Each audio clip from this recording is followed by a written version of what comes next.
जय जगन्नाथ राधे राधे मंगला माँ। तो चलतु आज आम बनइबा लच्छा पराठा केमिति बना जाए मु आज तार संपूर्ण टिप्स आपण मानक जनइबी। तो ये चलतु स्टार्ट करिया। मुझे किसी मैदा नहीं, मैदार किसी क्षीर एड कर क्षीर को आम लच्छा पराठा करवा माने आम से क्षीर निश्चित पकेबा। तो किसी अल्प 1/4 मु क्षीर एठार एड कर क्षीर को भल भाव गोली सारापर से किसी पानी एड कर पानी मात्रा अनुसार पानी देवे। तो बेसी भी आम टाइट करवानी कि बेसी भी आम नरम रखानी अटा को। तो केमिति मु रखुची चिपचिपा हवा पर्यंत देखो एमती ही रखिए। तो एमती गोड़े सारापर आम 10 ରୁ 15 मिनिट घोड़े देवा भल भाव गोटे पॉलिथिन रे घोड़े देवा। एबे चलतु देखो केते सुंदर भाव मु घोड़े देली। एबे आमर 15 मिनिट हो गला। 15 मिनिट है पर आम से पॉलिथिन टी को काढ़ीदे। देखो एबे आम से किसी तेल ऐड करवा। तेल ऐड कले कौन हम ना ताकू भल भाव आम गोलई देवा। आउ से जो चिपचिपा रही जिनसटी आमर चिपचिपा रही। एबे भल भाव गोलई सारापर देखो केते सॉफ्ट आउ नरम रही आमर अटा। तो एबे ताको आम जिते मात्रा रे लच्छा पराठा करवा तो से मात्रा रे आम ताको गोला करवा। लच्छा पराठा आमर रुटी ठारू टिके बड़ गुला होता है कहीं भांग करके जब आम कट करूँ से छोट आकार आकृति दे था। तो तेणु देखु माने 2 ରୁ 3 गुला आमर जमी होता है कि 3 ରୁ 4 गुला आपण मैंने जमीती भी मोटा करेंगे तो सी सेमिति भी हो पार। तो रुटी भली पतला करेंगे ना, एमती मोटा आकार ही बेलिवे। मोटा आकार बेली सारापर देखु माने आपण मैंने अटा देकी बेली पारे ना मैदा देकी भी बेली पारे जेकोसी गुंडी देकी बेली पारे। एबे देखु टिके मोटा आकार बेलिकी रखा संपूर्ण रुटी भाया बेलिया ना पूरा पतला करवा ना। तो एबे मुझे किसी घी ऐड करेंगे ऊपर कहीं घी देले सी आउ जॉइंट हम ना। तो जिनसटी छाटी छाटिका रही आपण मैंने चाहिए रिफाइन ऑयल ऐड करें। तो घी देले कौन हम ना सी जॉइंट धरब छाड़ी जीव। तो जॉइंट ठीक से धरब ना।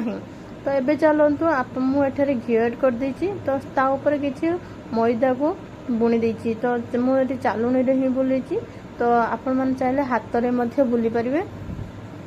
एबे चलतु बनइबार प्रोसेस आरंभ करवा। बे मु गुटे साइड रू ही मुड़ी जमी आम कागज को फोल्ड करूँ तो सेमिति ही मु गुटे साइड रू मुड़ी। देखु एमती धीरे धीरे करके आराम से मुड़े। तो एबे आम चलतु मु संपूर्ण भाव तो मुड़ी दे सारे। तो एबे ता ऊपर किसी आम घी ऐड करदबा। आप जो लोक मान घी खाया पसंद नुह आपण मैंने चाहिए रिफाइन ऑयल ऐड करें। तो एथिरे कौन सी असुविधा ना। तो एबे देखो मुझे फोल्ड करदेली। फोल्ड कर सारापर भल भाव हाथ में ही आम चिपकी दबा। चिपकी सारापर देखो मु 5 प्रकार आपण मानक लच्छा पराठा तैयारी बनइबार प्रोसेस आपण मानक बतैबी। तो आपण माने संपूर्ण टिप्स को फॉलो करंतु भल भाव देखंतु। एबे देखो मु आउ गोटे अटा गुला नहीं कि मुझे मध्य सेमती तेल घी देकी अटा मैदा पकईची। तो एबे गोटे साइड रू काटी सारापर गोटे साइड रू गुड़े गुड़े आर पट साइड को नहीं जाऊँगी। एबे ताकू आम भल भाव हाथ में ही फोल्ड करिया। देखंतु ये आउ गोटे प्रकार लच्छा पराठा रेसिपी प्रस्तुत हुए। तो आपण मानक मुझे 5 प्रकार देखिए। आपण मानक जेमिति पसंद आपण माने सेमिति करी घरे बनातु। आ नुआ करी मो चैनल को आसले सब्सक्राइब निश्चित करके जिवे। आ भल लगिले लाइक कमेंट शेयर निश्चित करिवे। तो चलतु से थिला द्वितीय प्रकार। एबे आमे करबा तृतीय प्रकार लच्छा पराठा। तो एबे आमे से कटर रे संपूर्ण 1 इंच रो 1/3 प्रो आमे ताको कट करबा। देखंतु ये आउ गोटे प्रकार आम लच्छा पराठा गोटे गोटे करके मुझे मुड़ी। तो आपण मैंने चाहिए भी एमती ही एमती करें। तो चलतु धीरे धीरे करी मु संपूर्ण अटाटा को गोलई करदेली। एबे हेगला आमर तृतीय प्रकार लच्छा पराठा। तो एबे ताको आम हाथ में एमती फोल्ड करदबा।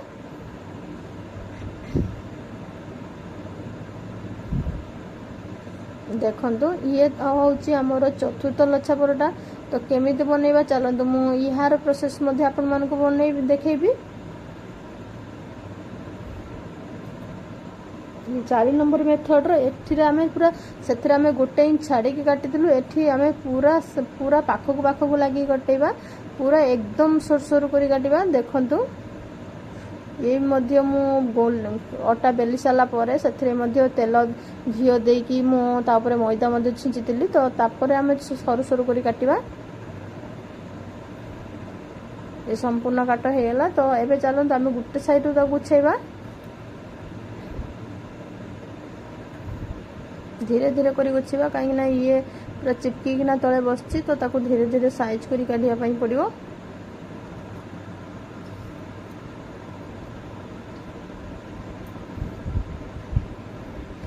देखंतु एमिति धीरे धीरे करी काढी देबे तो को मानन को लच्छा परोटा खाया पई मो रेसिपी को मानन को लच्छा परोटा खाया पई भलो लागे मते कमेंट करी निश्चित जणेबे मु आहुरी बढ़िया बढ़िया डिजाइन लो लच्छा परोटा नै आसीबे आपन मान को पाखकू तो मो चैनल को जदि को माने नुआ करी आछो मो चैनल को लाइक कमेंट शेयर निश्चित करिवे सब्सक्राइब तो निश्चित करिक जिवे आ वीडियो टी केमती लागला कमेंट करी निश्चित जणाइबे एबे देखंतु मु गुछे दे साला परे एबे ता ऊपर आमे चाहिले ऑयल भी देई परिया नहले मु टिके घियो ता ऊपर ऐड कर दीजी आपण मान चाहिले ऑयल भी मध्ये ऐड करि परिबे तो आपणकर हिसाब रे आपण जहा ऐड करिवे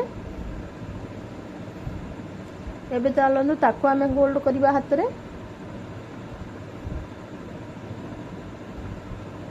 केते सुंदर भाबे हमर फोल्ड हे गेला एमती हाथ रे ही बेले दबा ताको पूरा नरम सॉफ्ट अछि तो हाथ रे ही हे जिवो तो एबे चलंतु मु आउ पंचम प्रकार मेथड रो मु करके देखिबी एमिति चारि कोण काटि दि साला परे हमें गुटे साइड को समस्त को आन नबा याकू चाहिले मध्ये आपण माने काटि परिबे किंतु मु याकू आपण मान को अलग मेथड रो देखौची चलंतु गुटे साइड रो ही हमें ताको गुछेबा तो गुछे साला परे देखंतु ताको पुणी हमें हाथ रे ही फोल्ड करबा ये हूँ आमर पंचम प्रकार पंचम मेथड रो लच्छा परोटा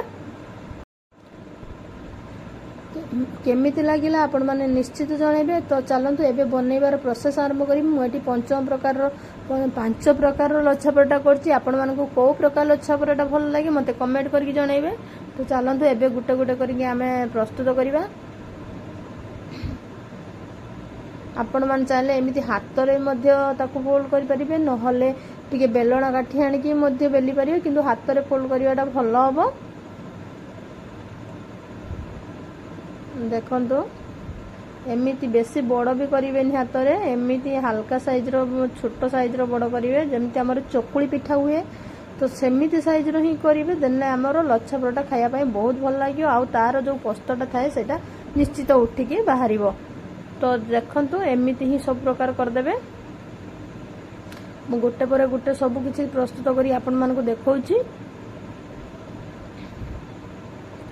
एथिरे कहार किछि भी असुविधा रहबो ना एबे चलंतु हमें तावा गरम करिबा तावा गरम कर साला परे हमें मीडियम फ्लेम रे रखिबा मीडियम फ्लेम रे रखि साला परे हमें सेतिरे तावा गरम हला परे हमें सेतिरे परोटा को पकेबा हल्का हल्का रे हमें ताको उल्टेबा तो देखंतु केते सुंदर भाबे हमर लच्छा परोटा हेबा को जाउची तो मु एथिरे देसी घियो ऐड करछि तो आपण माने चाहिले ऑयल मध्ये ऐड करि परिबे तो ए रिफाइंड ऑयल करले मध्ये भल लागे तो मु एठी घियो ऐड करछि काहे ना मते घियो बहुत पसंद हल्का हल्का करी भाजिबे देले सी ऊपर साइड एवं तळ साइड गोल्डन कलर होआ पर्यंत भाजिबे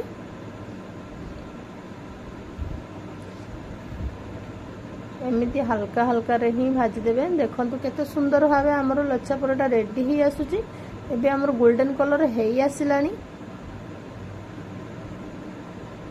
एमिति करी हमें धीरे धीरे संपूर्ण लच्छा परोटा को भाजी प्रस्तुत करबा तार प्रत्येक पोस्त ही छाड़ी आसुची एबे हम संपूर्ण लच्छा परोटा रेडी कर देलु ए देखि परथे मु आपण मान को निश्चित देखौ जे देखंतु भलो भाबे तो केते सुंदर सॉफ्ट एवं नरम हेची हमर परोटा आपण माने भी एमिति घरे बनै खांतु एवं आपण माने खांतु एवं अन्य को मध्ये खुआंतु केमिति लागिला मते कमेंट करी निश्चय जणांतु पुणी गोटे नुआ वीडियो पाई कि मते कमेंट करंतु आगो को को वीडियो मु आपण मान को पाखो को नै के आसीबे ता भी मध्ये मते जणाइबे आ या को आपण सकाळे संध्याळे ମଧ୍ୟ ଖାଇପାରିବେ, ରାତିରେ ମଧ୍ୟ ଖାଇପାରିବେ, ସକାଳେ ପିଲାଙ୍କୁ ମଧ୍ୟ ବ୍ରେକଫାଷ୍ଟରେ ମଧ୍ୟ ବନେଇକି ସକାଳ ଟିଫିନରେ ମଧ୍ୟ କରିକି ଦେଇପାରିବେ।